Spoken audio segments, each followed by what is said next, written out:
Hello, and welcome to another edition of Storytelling on Orchard Street. I'm your host, Pete Salamita.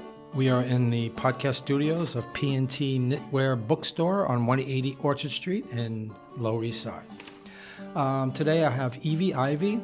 She's a dancer, a poet in the New York City poetry circuit. She hosts one of the longest running poetry readings in the city. She also produces a seasonal holiday program of poetry, music, and song called Dance of the World. She writes in free verse and form. Evie, welcome to the show. Okay, hi there. Hi. Hi, everyone. Actually, it's Dance of the Word. Did I write world? No, I read it wrong. I'm sorry. I put an, It's okay. I put an L in there. Someone else calls it like that. It's Dance of the Word. Okay, sorry about that. No, nothing We're to off be to a sorry we're about. off we're off to a flying start. Yes, you bet. So you told me before we started, and I don't know how relevant it is, but I always like to know something about a person. I don't know you that well. I've seen you at readings, but you say you were born in Puerto Rico, but you've been in New York City All for my your life, right? and that's it for me. Right. I love Is it. the Puerto Rican culture in your blood? I don't know. Yeah. I love it. I love the music. Some Right. of the music. So when you I came love it. here, Very small, so Right. I don't remember. I And you- remember a lot of beautiful trees. and your parents were both Puerto Rican? Oh, yeah. Yeah, and they didn't.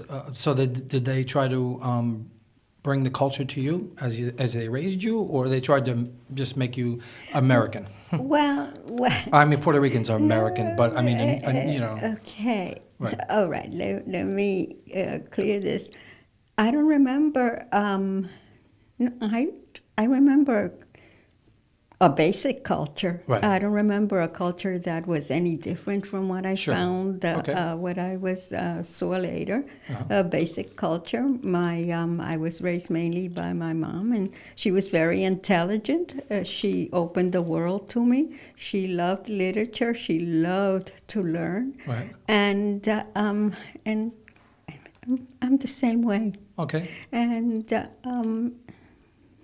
I have wonderful recollections of a wonderful father, but that's it. Okay. You know. That's fair enough. That's fair enough. But I had my mom was she loved poetry. Right. So that's where you get the poetry from. And her and I had a teacher that in elementary school that stressed poetry a lot. Oh, that's a long. And Early- yeah. yeah. Oh, I remember, and she talked about it, and she kind of reminded me a lot of my mom because she was more than a teacher. She taught the class just about everything, from singing Yankee Doodle Dandy and all those songs, and all the way down to history of the color purple, everything. She just taught even more than probably was supposed to. She was just a good teacher, and So she really inspired you. and like my mother, she everything was open, and everything was beautiful to discuss and communicate with children, so that they could enjoy and know the thrill of learning, which I think is one of the things that a lot of people lack. They Yeah. don't have that Right. thing that today they're going to learn something different or take inspiration in the world as Right. we know it. But Well, because I do think you learn a lot about life in the arts, from the Yes. arts, and now that's not emphasized very much. No, it isn't, and I don't see, the desire to learn so much as the way I grew up is learning was just why we were here, Right. and I don't see That's it a as great much thing to as- say. I love that. Learning is why we are here, and we should never stop learning. Oh, definitely, Right. definitely, and it keeps you moving on. Right. You know? Because, at my age, I'm learning something. I'm new to poetry. I was a musician, and I was in bands, mostly rock bands. So the poetry thing came just not that long ago, actually. So here I am hosting a podcast mostly about what's called storytelling. So it could be any kind of form of storytelling. You also do dance. I mean, you could tell stories through dance. You could tell stories through theater, through art, music. Yeah. So we're going to talk about poetry a lot, and you're going to school me a little bit, I'm sure. I have a book out, and I've been doing readings, but I still have a lot to learn, and I'm enjoying the fact I'm learning at this stage of my life, and I'm getting to meet people like you. So you learned. You got inspired by poetry in elementary school by this teacher. By the teacher Yeah. and my mother, who, And who was always quoting from poems. She was cool. one of those. Nice. What did she do? Actually, I think I always thought she was a frustrated teacher. But yeah, she designed and sewed her clothing Nice. for others, and Okay. she sewed mostly. Right. Well, that's a talent. But Yeah. she was very good. Yeah. She would make men's clothing, Wow. coats, Uh-huh. everything, anything and everything. She could just do it, and without a pattern, one Right. of those. Well, She you- could just look at you Right. and know more or less. You seem to have a flair for fashion. You always look like you're like fashion. Thank you so much. You're so Yeah, kind. Yeah. So when did the inspiration for dance? We're going to talk about dance. Oh, I too. always loved dance Right. because when you love the arts, I think you kind of love them all, though you fall into one. Right. But I always loved dance too. Did you and study I dance? Yes, it was one of the things that I wanted to do. And Right. when I was able to do it, I was very happy. I feel very fortunate Okay. to be doing these things. Right. I really do. And listen, sometimes we wonder, had we been better off if we had not paid that much attention and Wow. done something maybe that would have been more. But no, the arts are What, the you mean arts. something that would make you more money? Yes. You know, at this stage of my life, I do think about that. When you get older, it's like, Yeah. oh, I wish I had more money now. Yeah, but you're happy in a Yeah. way, it brings you so much happiness. To me, it does Right. anyway. And not only that, it brings you good health. I never pursued money. I always pursued wanting to do something that I you felt enjoyed. valuable and that I Yes, enjoyed. Yes, Right. Dancing is an exercise, and it makes you happy in every way. I think it does. And I have funny stories about that, but I can't get into them. And We'll have to do a part two. exercises, yeah. It exercises you and like I said, it makes you happy because it could keep you healthy. Right. Exercise is very important. And it's social, too. It's a social Oh, my thing. God, Yeah. yeah. So I was in bands for a long time, so that was my social life, generally speaking, working with the other musicians and then going out and meeting people. So what were you formally trained as a dancer? I had classes in ballet and belly dancing, which is nice. I've been teaching it for decades. Okay. Belly dancing. Where do you teach and belly all dancing? different. Oh God. I taught in the continuing adult centers. Right. I taught Uh-huh. it in private studios. Right. I taught it privately. And in different places, Right. Was that and your- I still, I'm still into all that. So great. And- But because of this pandemic that Right. happened, You everything kind of stopped. went into like a little kind of a freeze. Yes, I did, really. And definitely dance studios must have Yes, been oh, closed no, down, yeah, sure, because you use your breath too Right. when you. Of course you do. Besides teaching, do you perform as a dancer? Oh yes, I've been. Yeah. So tell me about, we have so much to talk about. How about you read a poem and then we're going to talk about poetry? Well, I'm going to read something from my book, The Platinum Moon, Okay. The Platinum Moon, and it's When was this published? I think it was published. Maybe 3 years ago? No, Okay. the book party was maybe 2 years ago or Nice. something Okay. like that. So about 3 years ago, or something, yeah, around 3, and it is. In English on one side, and it's translated into Spanish in the Nice, other nice. by That's so cool. Roberto Mendoza Ayala. Is that throughout the whole book? Every poem is Yes, translated? That's yes, great. yeah. I don't know if I've ever seen that. Oh yeah, I've seen one where it was in English, Spanish, and French. I think Wow, it was, okay. And it's a lot of people, there was one poet, I'm not going to say who said, well, I'd rather that it all be English because you could put more poems in. Oh, I know. Well, yeah, But sure. yes, that's true. But however, no, because this book is available in other countries. Right, and it looks like a fairly decent-sized book. It's Yes, not, you know, definitely yeah, it is. yeah. Oh no, there's I think Right. maybe 60 poems That's or great. more That's- here that's plenty. translated. Right. So it's over 100 pages. Yeah. And Do you read well in Spanish too? no, Are you bilingual? No, I don't. I try not to. I love the language too much to Okay. ruin it. Oh, I get it. think it's beautiful. It has Right. a wonderful history, and Right. I would rather leave it alone. I don't like when it's sloppy up. But anyhow, No, that's okay. another. You have high standards. Yes, for both English and Spanish, I do my best. Okay. What can I do? But I'm gonna read something that we're all concerned about, and that's time. We're all Yes. affected by the passing of time. We are. And yeah, go ahead. And I was just going to say, and when you're 20 or 30, you don't probably think about it that much. But once you Yeah, get to when past you- a certain point, you do. Yeah, when you're 15, I'm going to go down a little. When you're 15 and 18 and 19, Yes. it's like you're going to be young forever. feel like you have the world in front of you, Yes, yeah. yes, of course. Well, I can't wait to hear this. So this is called On Time, and here goes. On time, we are the ones that must adjust ourselves to move along with time. So delicate and gracious it passes along. We do not keep its pace precise, though we may try, destined to fall behind. Who gave birth to this whom some say does not exist? No olden father, mother time. It's always fresh.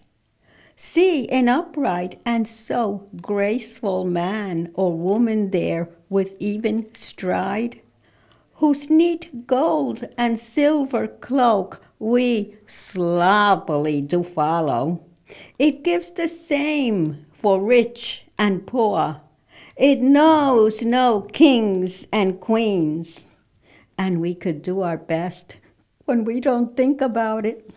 That's great. Thank you. Yeah, time is definitely a leveler. It levels the field for everybody, right? It does, and it's you can't fool it. And what else? It gives us. It's like the sun. Right. It's 100% for everyone. It doesn't ask you questions. Right. It shines on you.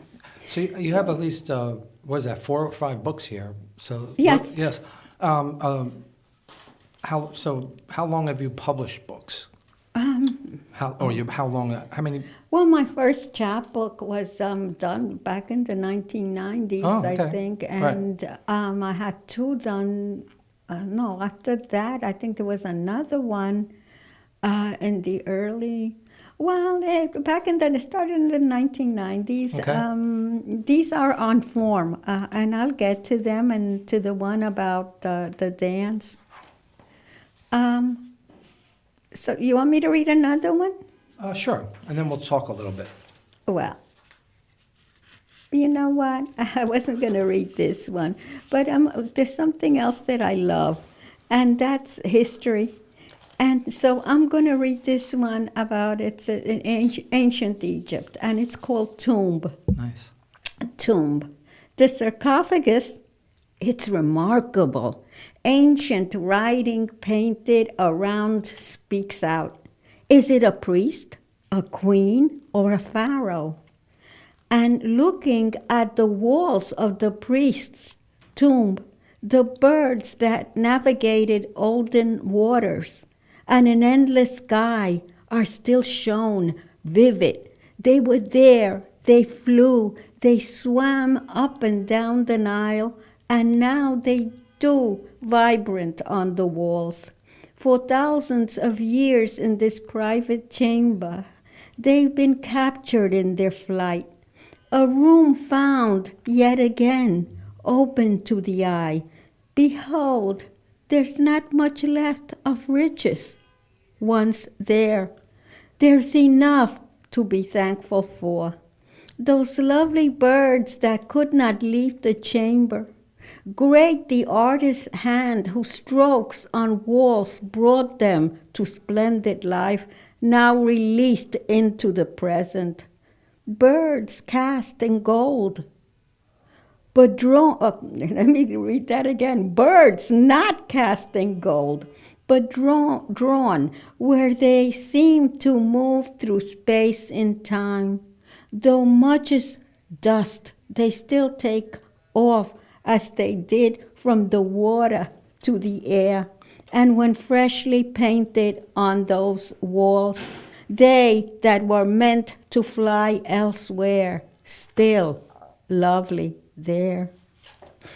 Nice. So, They what couldn't is- steal. They had robbed the tomb, the Oh. tomb robbers, but they Right, couldn't right. take the paintings course. off the walls. Thank God, right? That's why they're still lovely there. Right. So, what inspired that? Did you go to Egypt? No, what inspired that was when they found the tomb, but they couldn't tell whether the sarcophagus was a queen, a priest. This is why then in the second stanza I say it's a priest. They Right, okay. discovered it was a Right. priest. I So see. I just say, and the priest, and I go on with that.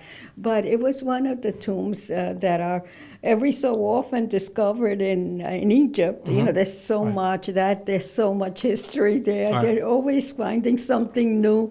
It's pretty incredible. It would be great to see. Oh, my see God. something because you can go like the Brooklyn Museum and see some artifacts from Egypt or Africa, but seeing things that are really old. Oh my God! It must be great to see something like that. Yes, and the history. Yeah, it's but I kinda- was inspired by those birds I saw painted because they Right. were like if they were done by today.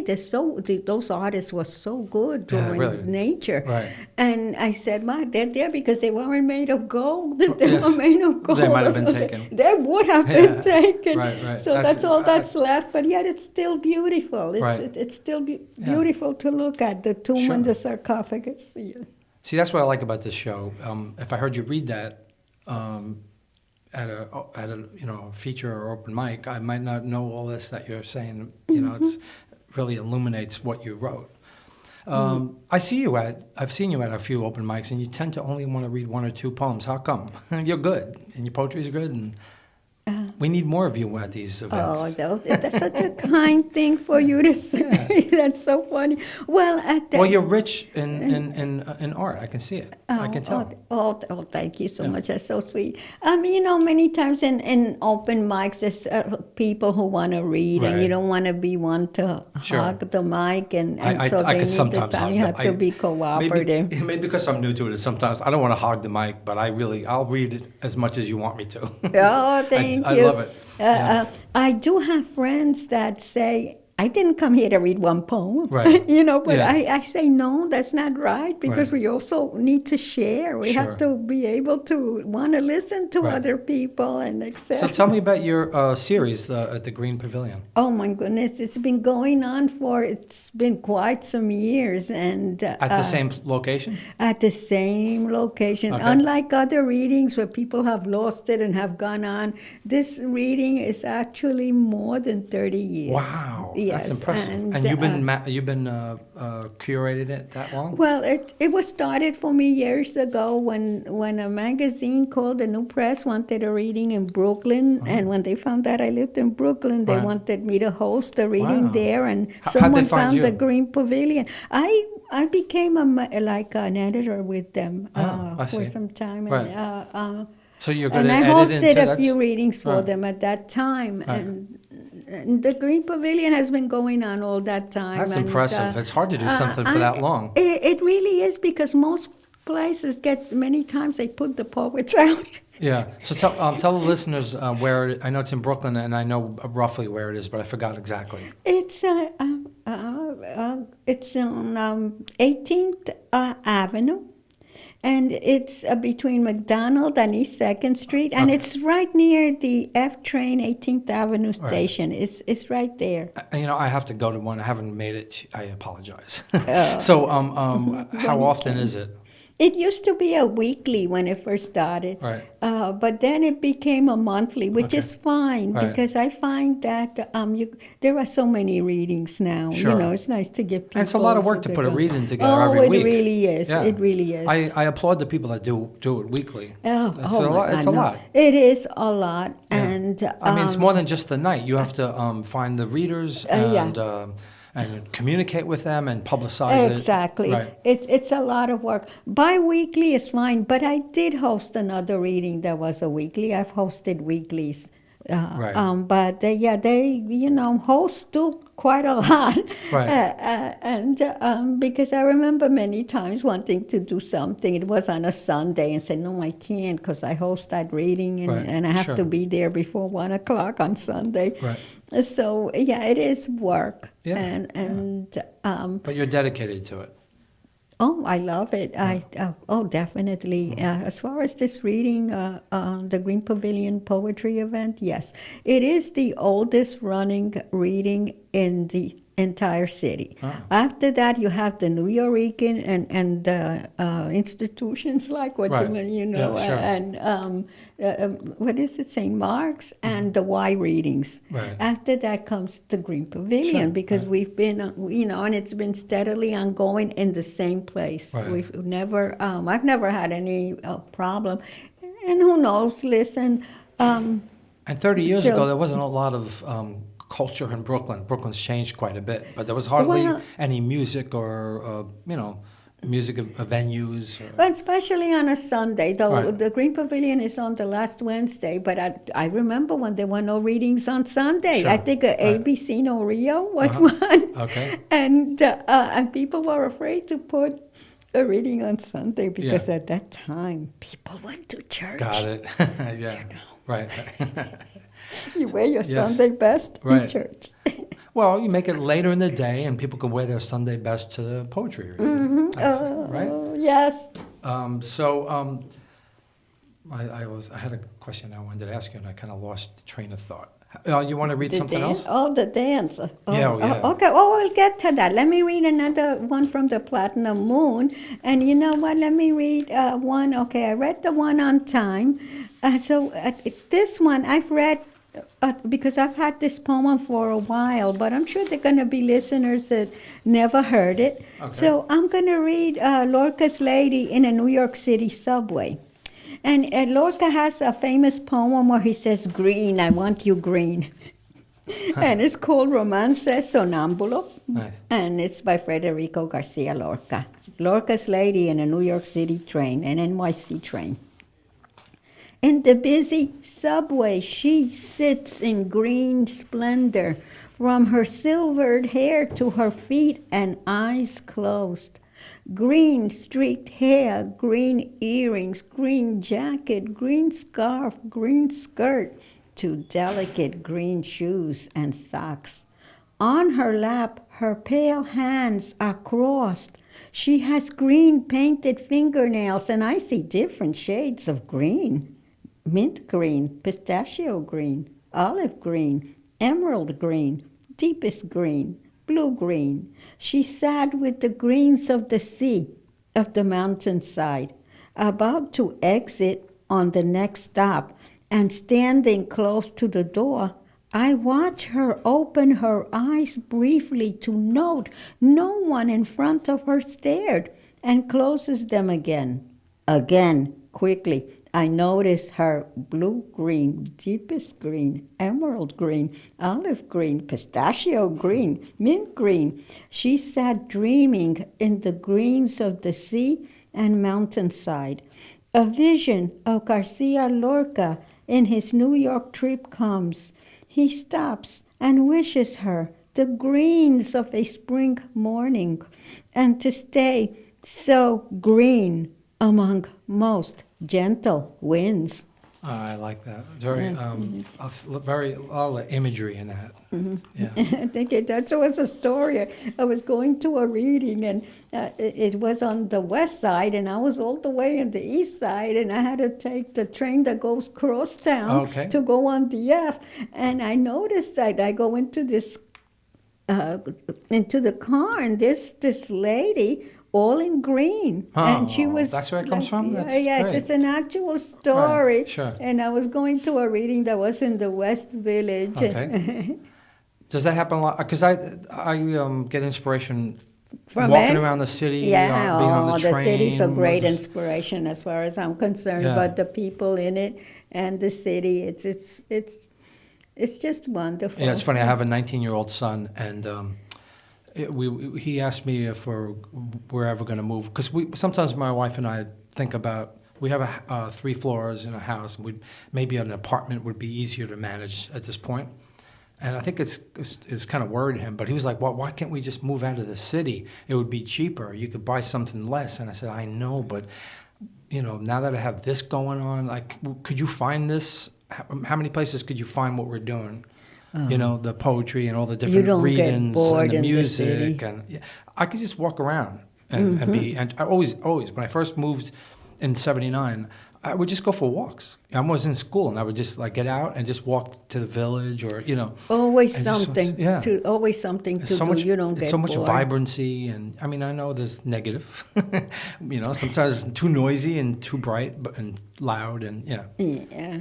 And you live in Park Slope. One thing that there was a time I moved out of Park Slope and I missed the flea markets. Right, yeah. And then people would put things in the stoop, Right. stoop sale. So Sure. on Sunday, and Right. there was on Saturday, there was always something to do. You go Right. for a walk Right. and you find things. I Sure. used to find wonderful things. And Right. I missed that so much when I moved to other areas that didn't have Do you that. like thrifting and But- flea marketing? Oh, and- I love all that. Yeah. Yeah, because when you like things, you find things that Right. you don't find in a regular, store Sure. where you find only new things. Do you remember that place, Domsey's in Williamsburg, before Williamsburg was on the map? Yes. That big place on Kent? Yes, I remember. They had clothes by the pound.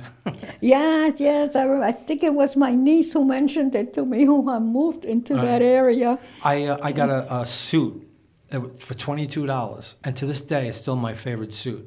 It was still $22. It was Sears and Roebuck's Luxurata suit.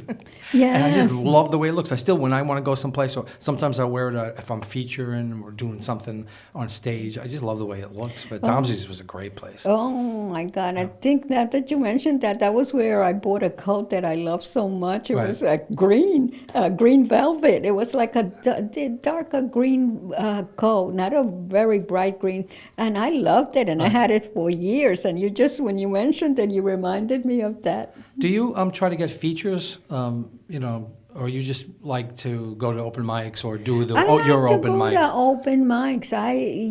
It's if someone offers you one and you can do it, that's beautiful. Right. I mean, it really depends. I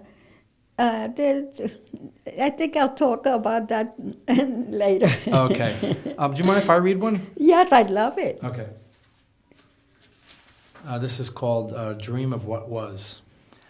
I don't play the notes clean anymore. My hands are worn and no longer lithe. The words stumble out because life has been hard, and memories get mixed like buttons in a coin jar. Friends have come and gone, many have died. I sing about them without really trying, on creaky stages that are soon to be torn down. I carry my case home that has gotten heavier with time and struggle to get the key into the door's lock. It's bent and ready to crack. The door opens into the dark, lonely boarding house room, made more so now that you are gone. I lay my guitar down with care like it's a baby, my only possession of worth in a world full of plenty. I turn on the lamp with its bulb that flickers and look around at my bare and stark surroundings. It's late in the night and I am flat out tired. So I lay my wearied body down on a bed that is warped and crooked. I'll dream of what was, not what lies ahead. It just seems like a better option at this stage of life. Oh, I love it. I like the line about laying the guitar down as if it were a baby. Yeah. Because when you love something for what you treat it, it's what is it, inanimate? Right. But it's more than that. But it is more than that to Well, especially you, instruments and it's for a so musician. precious, Yeah. be it what it may. And I Yeah. could just see putting it Yeah. down, just making sure it doesn't, Right. that it's okay. Well, it's his life, Yes. Because music has always been a big part of my life. I mean, it always inspires me, and if I'm down, I put some music on that I like, and it always makes me feel better. Yes. Oh my goodness. And yeah, I had a little a little short poem I was going to read, kind of about that. Sure. Go ahead. That'd be great. Oh my goodness, I didn't. How often do you write? To be honest, I've written so much already that if I don't write for 6 months, I'll be fine, Oh, I because get I've it. got so much Sure, work. right. And I have poems I've never even finished, and I tell Sure. this to people because Right. people need. There are people who have to write a poem a day, Right. or they say that to be a better writer, you should Yeah. write. But I don't know if that's true unless you write prose. I find Right. poetry Yeah, to I be think so more too. It's right. inspirational. Yeah, there'll be days where I write 3, and Yeah. then there might be a week where I don't write any, and I don't let it bother me. I'm just write it when I feel it. Yeah. Yeah. I wound up with a notebook full of lines that I never used Right. because of the thing with putting something down, and it was just more paper around the apartment. It really didn't help me. When I have something, I just write it. Do you But still write on? I You don't- still write with a pen and paper? If I don't have the computer nearby. I see. What I like about, like some people, I've heard people say, I do first put it in I write it out. Right. But with the computer, you could correct any mistakes of anything Sure. much faster, and you get a cleaner copy, a first copy Right. of what it is that you want right away, whereas Yeah. you can, Sure. you start working on a paper. I've you get written a lot of everything I've scribbles. written on a phone. I write on a phone. All right. I'm going to read, because I also bought my cinquains, and these are very short poems. I shouldn't read too many of them. I'm trying to find which to. So I'm going to read this one about love. This is something called a fib poem. It's named after Fibonacci, the mathematician. Uh-huh. The Wow. Fibonacci style of writing, where it's syllabic, and it goes 1, 1, 2, 3, 5, 8. 1 and 1 equals 2. Right. 2 and 1 equals 3. 3 and 2 equals 5. 5 and 3 equal 8. So 8 is the last line. So you can. right. I love all this. I That's know there are interesting. people who might say yeah. it's a waste of time, Ah, but I like that. That sounds like a fun exercise. It is. Yeah. So I'm going to just read this one that is called Love, Okay. and it's just love. Love, it was under the spell of music, and music only knows love, and that is all.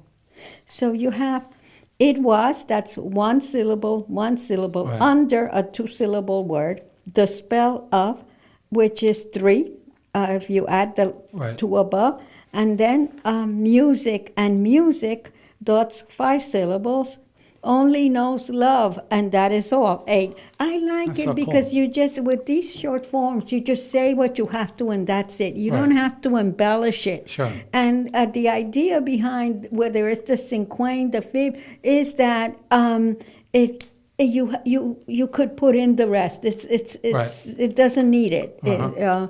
So that is a fib poem. I was thinking of reading another one. And this one, there was one over here. Okay, proficiency. She puts cream on top of the nasty things she does. They pass as good. She'll not give classes. I want to leave that one there. I mean, some people are just very good That's really good. doing things. Yeah. So there's more there, but I want to go on to the cinquain. I wrote Okay. cinquains before I wrote fib poems. The cinquain was invented by an American poet by the name of Adelaide Cropsey. She was inspired by the tanka.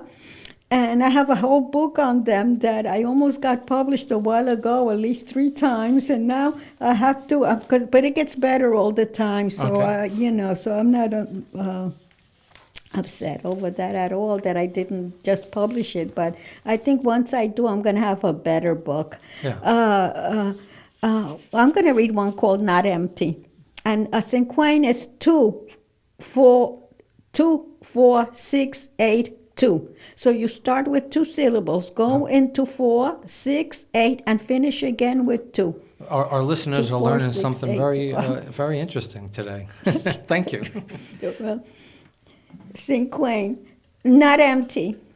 The waves of joy carried you, left you in the sand, but with the music of the world inside.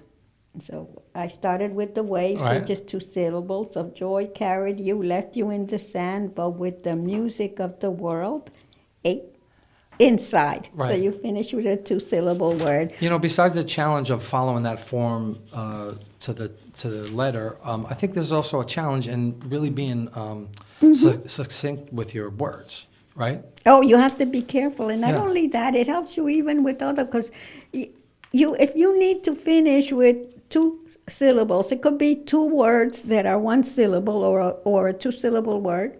You have to find it, Right. and it makes you think, Right. and I think that's why so many people love form. Though I know there are people who don't.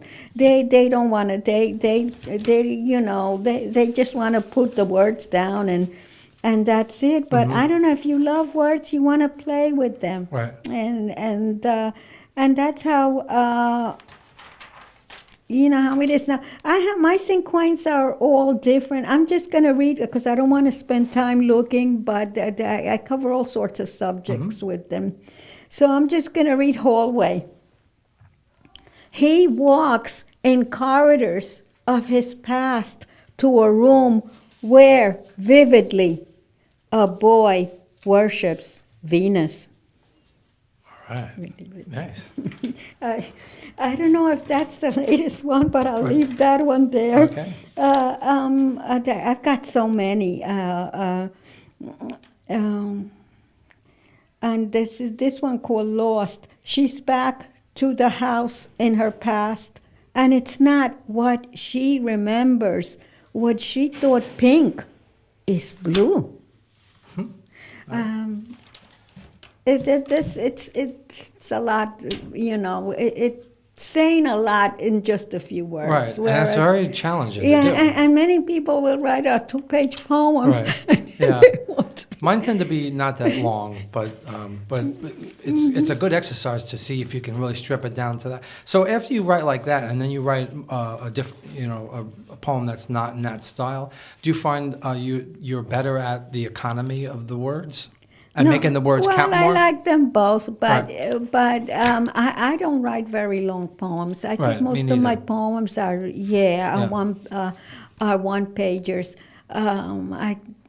I think I could count the poem, and I Right. have an awful lot of poems that Right. fall into 2 pages. Right. But many times people, it's just that they like to write short lines. Right. They'll write a very long line, but then a lot of short lines, and that brings up the poem automatically to the Right. next page. Sure.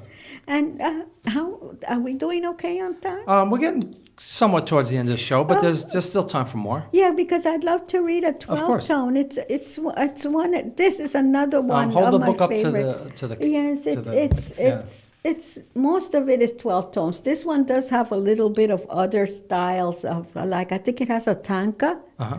So And- what's a 12 tone? Okay, a 12 tone is this one was invented by Elizabeth Bartlett.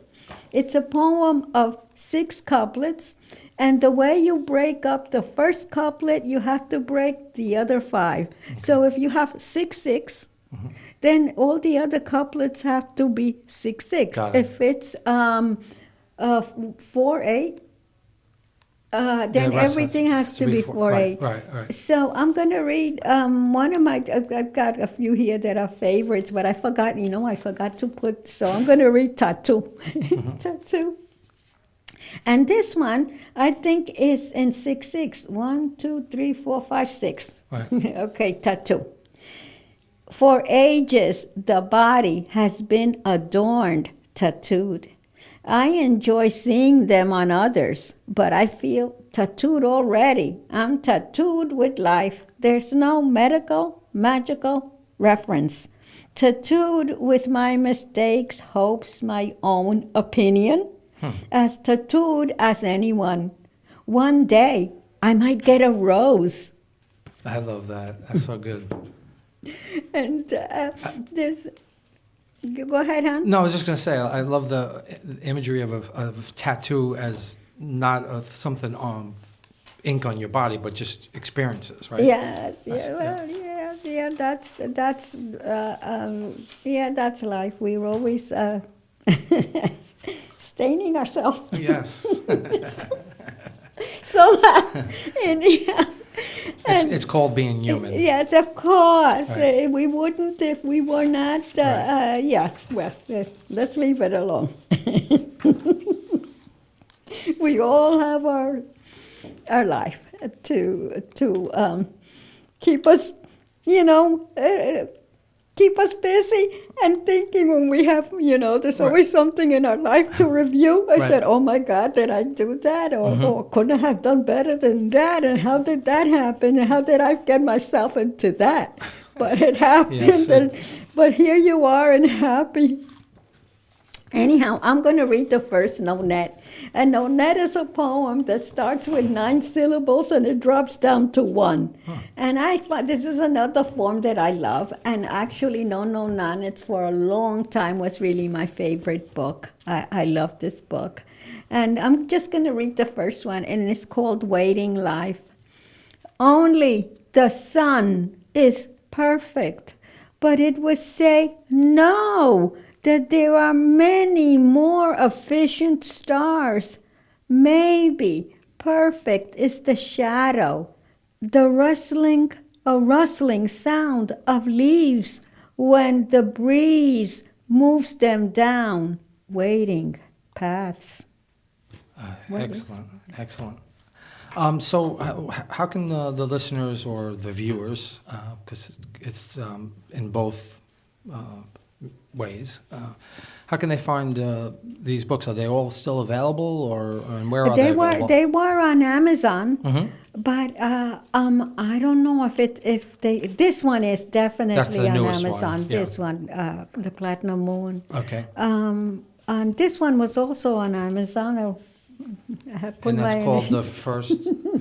What's that one called? The First Woman Who Danced. Oh. How much time? We're okay, Well, Rob? you can do another one, and then that'll probably take us to the end. Okay. Yeah.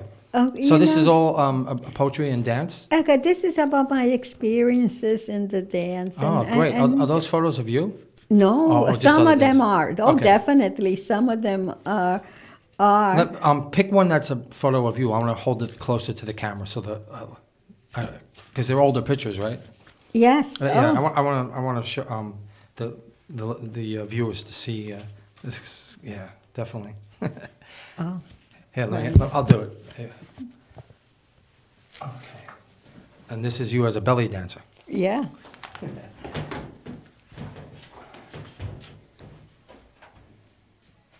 Okay. Holding up a veil. That's great. I love that. All right. So I think. So could I read a 2-pager? Is there time, or should I read only one? Maybe a one, yeah. Yes. Okay. So I'm going to read the ancient dance. The ancient dance. Most thought Scheherazade was average, though her costumes had great glimmer on stage. They said she didn't do much they could praise, but in her mind she set the stage ablaze. Some weeks after performing with her, I was given an out-of-town offer I couldn't accept then. The gig was there, and I told her, the terms are rather fair.